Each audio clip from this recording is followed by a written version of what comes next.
Buenas tardes, soy el doctor Ramos Aguilar, coordinador de posgrado de dermatología del Servicio de Dermatología del Hospital Cayetano Heredia. Me toca presentar a la doctora Susi Altamirano, nuestra residente y quien va a hablar de medidas de fotoprotección y cáncer de piel, un tema importante en la prevención y promoción del autocuidado de la piel y para evitar el cáncer, ¿no? Susi, te dejo para que puedas dar tu charla. Gracias, doctor Ramos. Buenas tardes con todos los asistentes. Bueno, voy a empezar con la primera diapositiva que es la radiación, ¿no? Como podemos ver en la imagen, pues tenemos una radiación que tiene bastantes espectros y dentro de ellas pues tenemos las ondas de radio, las ondas microondas, el infrarrojo, la radiación ultravioleta, los rayos X y los rayos gamma, ¿no? Entonces, dentro de ese espectro, digamos, de luz que nos puede hacer daño, está la famosa radiación ultravioleta, que varía en realidad desde los 700 nanómetros hasta los 400 nanómetros, y eso es un parámetro importante que lo vamos a ver más adelante. Luego vamos a tener los rangos de onda, que siempre lo vamos a tener en cuenta en cuestión a fotoprotección, que es la UVA, la UVB, la UVC. La UVA va dentro de los 315 a 400 nanómetros, la UVB de 280 a 315 y la UVC dentro de 100 a 280 nanómetros. Entonces, ¿por qué es importante que nosotros sepamos esto? ¿Por qué? Porque cuando nosotros también, no sé si hayan escuchado hablar de la fototerapia, nosotros también hacemos tratamiento con luz, entonces ahí tenemos fototerapia VA, VB, por ejemplo, de banda ancha, de banda estrecha, entonces más o menos esos mismos rangos son los que se pueden evidenciar acá. Luego vamos a tener que, como les mencionaba anteriormente, la UVA, la UVB, la luz visible y la infrarroja, ¿no? La UVA es una radiación que va a penetrar la epidermis y va a ir hasta la dermis, o sea, su penetración es más profunda. Esta provoca daños indirectos en el ADN, provoca fotoenvejecimiento y provoca pigmentación. Por eso es que ahora los nuevos bloqueadores solares tienen una radiación ultravioleta, o sea, para UVA. Y la UVB va a ser más superficial, solo va a penetrar la epidermis, pero sí va a ser un daño directo en el ADN y va a provocar eritema y pigmentación. Luego tenemos a la luz visible que penetra tanto la epidermis como la dermis, pero también se ha visto que hay una pigmentación mayor en fototipos más oscuros. Y por eso es que es importante los bloqueadores con color que voy a mencionar más adelante. Y luego tenemos la radiación infrarroja, que es la que penetra profundamente la piel y produce fotoenvejecimiento. Y acá una capita importante es mencionar que la radiación infrarroja, pues lamentablemente no existe un bloqueador solar específico para radiación infrarroja, pero sí existen algunos o algunas sustancias que pueden hacer que este daño por la radiación infrarroja pues se puede evitar.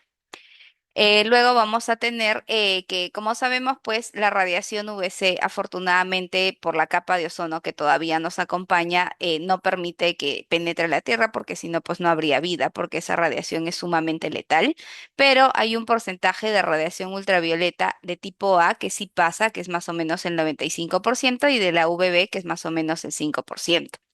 Ahora es importante saber también a cuánto de nosotros estamos de radiación ultravioleta, ¿no? Y esos índices de radiación ultravioleta en realidad lo modela el CENAMI, lo podemos buscar, pero existen algunas apps que nos pueden ayudar para nosotros poder ver a cuánto de radiación ultravioleta estamos, ¿no? Saber que más del 90% de la radiación ultravioleta puede atravesar las nubes, que la nieve refleja más del 80% de radiación ultravioleta, por eso es que es importante tener medidas de fotoprotección incluso en lugares que son fríos. La radiación ultravioleta se incrementa en un 4% por cada 300 metros de altitud. Por eso es que mientras nosotros viajemos a zonas más altas, siempre tenemos que utilizar medidas de fotoprotección, porque el hecho de que haga frío, el hecho de que estemos en altura, no significa que no vamos a tener una radiación alta. Incluso, por ejemplo, algunas ciudades que están digamos, a zonas muy altas, a muchos metros sobre el nivel del mar, pues tienen una mayor incidencia de cáncer vasocelular, que es el más frecuente cáncer acá en nuestro país, ¿no? Y las personas que trabajan al aire libre reciben pues un 80-90% más de radiación ultravioleta que el resto. Recordar también, y esto es una medida súper importante que nosotros debemos de tomar en cuenta, es que en la sombra la radiación ultravioleta se reduce al menos en un 50%. Por eso es importante que nosotros entre las 9 de la mañana y las 3 de la tarde, que son los picos de radiación más altos, pues estemos en lugares con sombra, ¿no? O en lugares cerrados. Y a 1,5 metros de profundidad, pues la radiación ultravioleta se atenúa en un 60%. ¿Qué factores entonces van a influir? A manera de resumen, pues la distancia del sol, la latitud, la altitud, la nubosidad y la reflexión del suelo. Acá podemos ver pues cómo cerca de los trópicos o cerca de las líneas ecuatoriales pues están en rojo algunas zonas y por eso en nuestro país es muy importante el uso de fotoprotectores, ¿no? Eso es en España, por ejemplo. Vamos a tener en Perú y acá es súper importante que veamos que, por ejemplo, bueno, regiones como Trujillo, como Piura, como Tumbes, la mayoría de personas usa fotoprotección porque obviamente son lugares cálidos, ¿no? Pero, por ejemplo, Cajamarca es un lugar que no siempre hace calor, es un lugar frío y a pesar de eso vemos que el índice de radiación es súper alto, es un índice de radiación en 13, ¿no?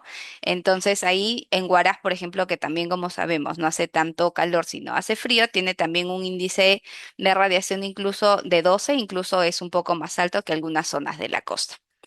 Importante saber pues que la piel es un importante protector, o sea, es una barrera para que nosotros podamos protegernos de medios externos y que la radiación ultravioleta, dependiendo si es A, B o C, pues puede atravesar tanto la epidermis como la dermis.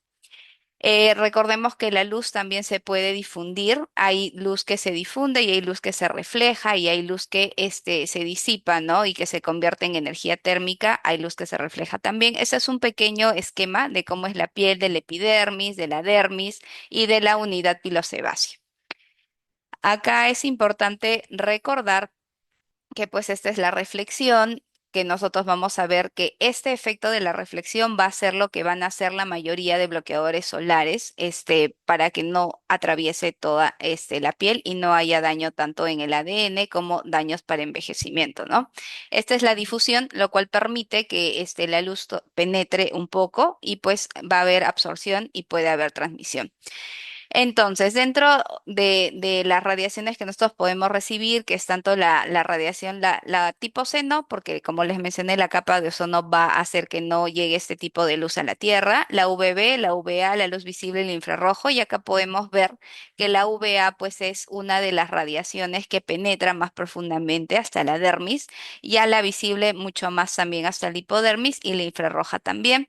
Pero dentro de estas cuatro luces, que es la UVB, la UVA, la visible y la infrarroja, pues la UVA y la UVB sí vamos a poder de cierta manera contrarrestarlo con medidas de fotoprotección, ¿no? La luz visible también con los nuevos fotoprotectores que ahora se han desarrollado. Y la luz infrarroja, como les mencionaba, algunos bloqueadores o algunos fotoprotectores pues tienen el marketing de que protege contra la radiación infrarroja, pero en los estudios se ha visto que no existe un bloqueador que proteja per se contra la radiación infrarroja, sino que existen ciertas sustancias como algunos antioxidantes que permiten que esta luz no dañe tanto, pero no es que la van a bloquear.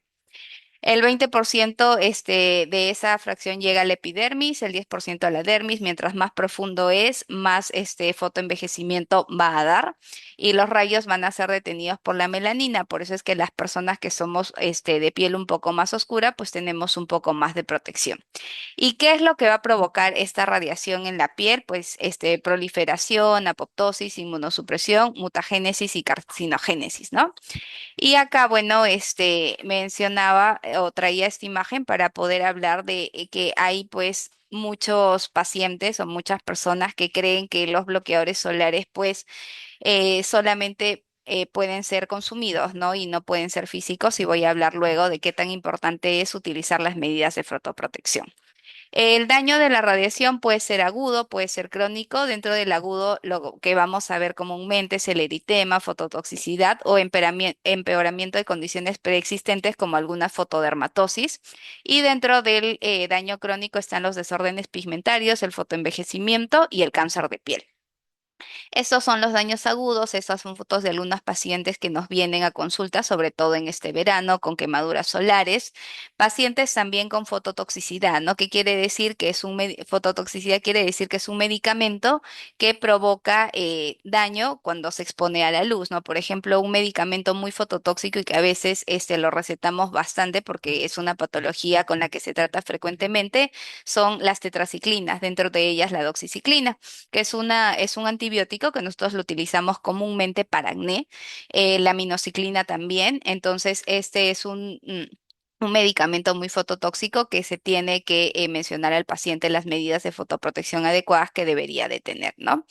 Empeoramiento de condiciones preexistentes, como ya mencionaba anteriormente, alguna fotodermatosis y otras condiciones como lupus, por ejemplo, dermatomiositis, rosácea, urticaria solar, porfirias y erupción polimorfa solar, que son algunas fotodermatosis. Y acá sí me detengo un poquito. ¿Por qué? Porque el lupus eritematoso se ha visto que muchas pacientes que solamente tienen este lupus cutáneo y que como sabemos, pues muy bajo porcentaje, aproximadamente menos del 2 al 3% de estos lupus discoides o lupus cutáneos, menos del 2 al 3% progresan a ser un LES. Sin embargo, se ha visto que mientras el paciente tenga mayor exposición ultravioleta sin las medidas de fotoprotección adecuadas, se exacerba o se potencializa la posibilidad de que pueda hacer un LES más adelante, ¿no? Entonces, por eso es importante en este tipo de pacientes que tienen estas condiciones, decirles que tengan un buen cuidado de la luz solar. Luego vamos a tener también que no solamente la luz provoca quemaduras, como hemos visto anteriormente, sino que también provoca desórdenes pigmentarios, ¿no? O sea, provoca manchas, por ejemplo, que es lo que pueden ver. Y recordarles que la piel oscura tiene mayor cantidad de melanina, y tiene un mayor número de melanosomas, pero el número de melanocitos va a ser igual tanto en los de piel oscura como los de raza blanca. Esta es una paciente que nos vino a consulta con hiperpigmentación postinflamatoria postsecuela de acné. Esta es una paciente que tiene melasma, esta es una paciente que tiene felidas o pequitas y esta es una paciente que tiene los famosos lentigos solares, que son las manchas que salen por el sol y por la edad. Acá vamos a tener algunas sustancias que no necesitan saberlas ustedes, pero es importante que los puedan al menos conocer, que son las especies reactivas de oxígeno, que son los famosos ROS, que van a provocar citoquinas inflamatorias, que son sustancias que van a provocar inflamación, ¿no? Y lo más también temido por las mujeres, el fotoenvejecimiento, ¿no? Que son las arruguitas que salen principalmente en la zona del rostro, porque es una zona que está fotoexpuesta constantemente, ¿no? Y mencionar también que la radiación UVA, que como es un tipo de radiación que va a penetrar hasta, como podemos ver en la imagen, hasta la dermis, pues es una de las principales luces que produce fotoenvejecimiento, ¿no? Ya sabemos que es mucho más profunda, que libera también esas especies reactivas de oxígeno. Y también acá recordar que no solamente recordemos que hay factores extrínsecos que dañan esto, sino también hay algunos factores intrínsecos propios de nuestra genética que permiten que haya este fotoenvejecimiento. Acá podemos ver también esta paciente que pues tiene arrugas, ¿no? Que tiene algunos vasitos rojos que nosotros lo llamamos telangiectasias, que tiene manchas y que pues allá por la edad hay una disminución en la elasticidad. Otro factor importante que tenemos que tener en cuenta también es la fotocarcinogénesis, ¿no? Que es el desarrollo de mutaciones en el ADN que van a provocar a la larga cáncer de piel, melanoma y no melanoma, ¿no? Porque afortunadamente nosotros tenemos una prevalencia, una incidencia mucho mayor de cáncer de piel no melanoma que el melanoma. Acá podemos ver el melanoma. Y acá sí yo he colocado esta foto clínica porque es súper importante que ustedes puedan saber cuándo ustedes tienen que venir a revisión de lunares, ¿no? Tenemos el melanoma, por ejemplo, que es una mancha que recuerden siempre el ABCDE, ¿no? El área simetría, que en este caso yo puedo partir a la mitad, por ejemplo, esta lesión y pueden ver que es asimétrica tanto del lado derecho como del lado izquierdo. El B de bordes regulares, que en este caso pues tiene unos bordes que son irregulares. El C es de color, que el color es heterogéneo, ¿no? Que hay varias tonalidades de marrón, por ejemplo, incluso hasta algunas zonas son negras. El D es de diámetro, que es mayor a 6 milímetros, y el E es de evolución, ¿no? Que yo puedo tener un lunar pequeño, pero no sé, pues en un mes o 2 meses aparece y hay un lunar súper grande, ¿no?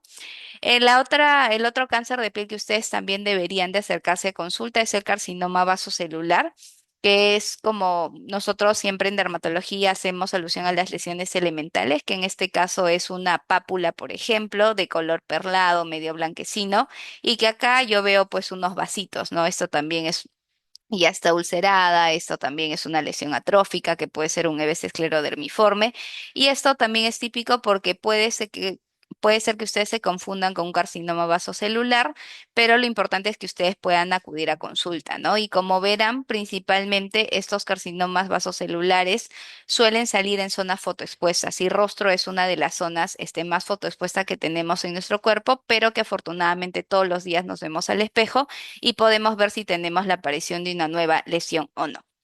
El carcinoma epidermoide también tiene un componente, o bueno, tiene un desencadenante de la radiación ultravioleta y generalmente son lesiones como se puede ver en la imagen, ¿no? Son pápulas, pueden ser también algunos nódulos ulcerados y con presencia de queratina, ¿no? Que es esta costra amarillenta que se puede ver ahí.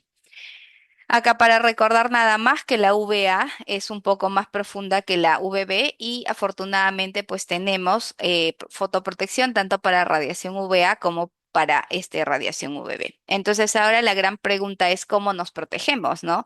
¿Qué significa tener medidas de fotoprotección? Y esto es un conjunto de medidas que van a permitir limitar el daño cutáneo inducido por la radiación solar y para eso nosotros vamos a hacer fotoeducación, que es lo que estamos haciendo ahora, fotoprotección mecánica y fotoprotección farmacológica. Dentro de la fotoeducación, como pueden ver acá y como había mencionado anteriormente, pues está estar en lugares con sombra, ¿no? Porque habíamos dicho que esto disminuye más o menos la mitad de la radiación. Evitar exposición solar, por ejemplo, como está la chica que en la playa, si yo quiero ir a la playa, tengo que tratar de 10, para ser estrictos, las nuevas recomendaciones son de 9 a 3 pm, pero algunos mencionan que puede ser de 10 a 4 pm, ¿no? Porque tú puedes ir a la playa, por ejemplo, plan de 8 de la mañana, 8:30, pero no te vas a ir a la playa al mediodía, ¿no? Entonces, eso también es súper importante. Y si voy a la playa, pues estoy con mi sombrilla, como la persona que está acá, con bueno, en realidad tendría que tener un poquito de ropa más cubierta, pero al menos tiene una sombrilla. Y el consumo también de sustancias antioxidantes, por ejemplo, de betacarotenos, por ejemplo, de frambuesas, por ejemplo, de arándanos, que son antioxidantes que van a ayudar a fotoprotección, ¿no? Luego vamos a tener la fotoprotección mecánica, que es súper importante que ustedes puedan tener, que son los famosos sombreros. Y bueno, si es que uno puede estar con una sombrilla, perfecto, ¿no? Y acá sí, como les mencionaba anteriormente, que acá esta señorita tiene este suéter que es, pues, como ustedes ven, con muchos huequitos, ¿no? En cambio, nosotros lo que recomendamos son ropa de trama cerrada. Importantísimo es de colores oscuros, ¿no? Si bien el negro va a traer demasiado la luz y nos va a causar por energía térmica demasiado calor, es muy importante que tratemos de que sean colores como verde, por ejemplo, marrón o colores que no sean blanco, que no sean claros, ¿no? Y el uso de gafas oscuras también es súper importante porque no solamente hay que proteger nuestra piel, sino también hay que proteger nuestros ojos. El tamaño también de los sombreros es súper importante y preferentemente se debe hacer con un ala ancha, ¿no? Como es el sombrerito que yo tengo acá, que es con el que estoy en todo el tiempo en el hospital, que tiene que tener al menos 7 centímetros. Bueno, si ya somos estrictos, 7,5 centímetros. ¿Por qué? Porque eso nos va a ayudar a protegernos no solamente hasta el rostro, sino también incluso hasta el cuello. ¿Ya? Acá tenemos a los bloqueadores solares que, como les había recomendado, todo bloqueador solar va a tener protección para radiación ultravioleta tipo B, todo. Eso sí, para eso se crearon y todo. Pero ahora como se han ido desarrollando bastante bien la cosmética y los filtros solares de los bloqueadores, todos van a tener también protección para radiación UVA y como ustedes eso lo van a poder saber es porque todos los bloqueadores que tienen protección contra la UVA van a tener un circulito al costado y dentro de ello va a decir UVA. Entonces, así ustedes pueden reconocer que un protector solar tiene protección para UVA. Luego vamos a tener al SPF 30, que es el factor de protección solar, que yo diría que 30 estaría bien, para algunas zonas, pero preferiríamos un bloqueador con SPF más de 50, lo cual la mayoría de bloqueadores lo tienen, ¿no? Y lo más importante son los filtros solares para nosotros como dermatólogos. ¿Por qué? Porque existen algunos filtros solares que no, son buenos para bloquear la luz y existen otros como por ejemplo, la oxibenzona o el octocrileno, que se ha visto que tienen un potencial cancerígeno, pero que además de eso son muy irritantes. Entonces van a provocar como que mucha, irritación en nuestra piel. Y todas esas condiciones de que tenga protección UVA, de que tenga un SPF más de 50 y que tenga los filtros solares adecuados, lo van a encontrar en bloqueadores solares dermatológicos, ¿ya? Entonces, bueno, esto es la radiación UVA, UVB, sabemos que la C no llega acá y acá viene una información importante, ¿no? O sea, por ejemplo, ¿qué pasa si yo tengo un SPF de 15? Lo que me va a proteger es un 94%, pero coloqué el SPF de 100 porque si bien no existe, no es que me bloquee la radiación al 100%, sino que me va a proteger en un 99%. ¿Y cuál es la diferencia entre un SPF de 50 y un SPF de 100? Como pueden ver, pues acá hay una diferencia abismal, pero la protección es muy similar, entre un 98%, un 99% y el SPF de 30 te protege en un 97%. Entonces, por eso es que la mayoría recomienda de un SPF 30 en adelante porque pues la diferencia no es tan grande.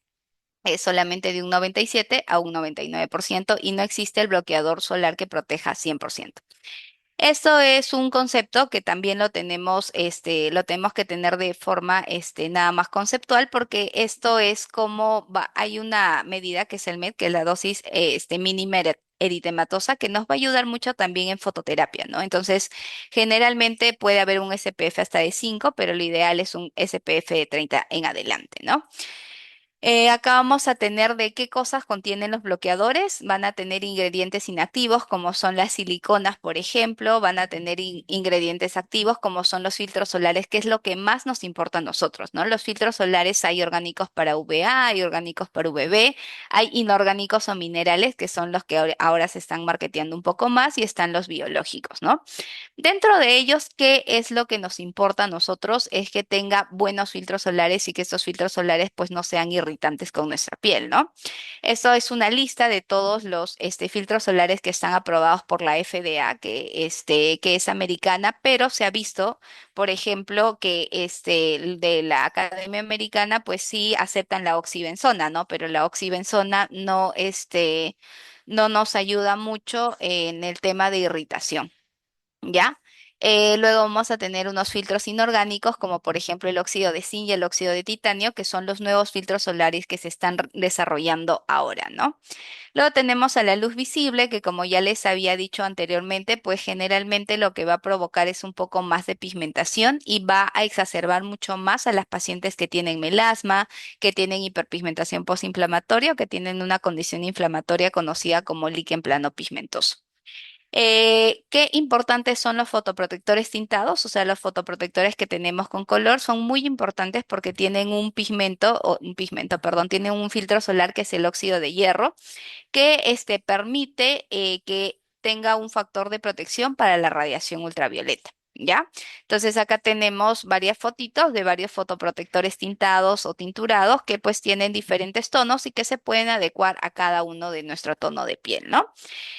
Importante saber cuánto debería de colocarme cada 2 horas el bloqueador y generalmente para ser prácticos pues se hace con 2 deditos en esa zona. También es importante que nos coloquemos no solamente en el rostro, sino también en otras partes de nuestro cuerpo, como podemos ver en esta imagen, ¿no? Que lo coloquen en la espalda, en los brazos, en zonas donde nos vamos a exponer. Y esta es una muestra de cómo muchas veces hay personas que, por ejemplo, tienen fotodermatosis, que son condiciones patológicas que se exacerban con el sol, en las que tienen que tener aplicaciones en donde ellos van a tener una app en donde van a poder medir el índice de radiación ultravioleta para que ellos puedan ir viendo cómo se van a proteger. Entonces, hasta acá, eso sería todo. Si tienen alguna duda, pueden hacerme llegar, Leolas.